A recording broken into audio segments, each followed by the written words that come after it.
దేవునికి స్తోత్రం. అందరికీ వందనాలు.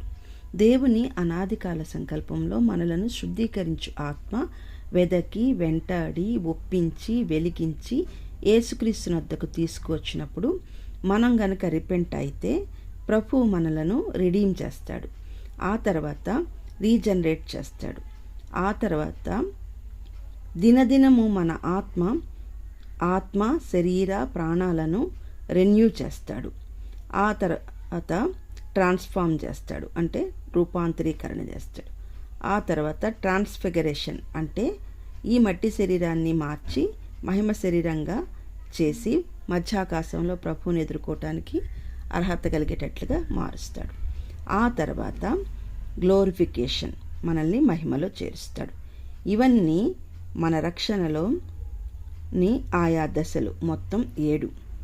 మొదటిది రిపెంటెన్స్, రెండవది రిడెంప్షన్, మూడవది regeneration, 4 renewing, 5 transformation, 6 transfiguration, 7 glorification. ఈ దశలన్నీ దాటి మనము మన ప్రభువును చేరుకొందుముగాక.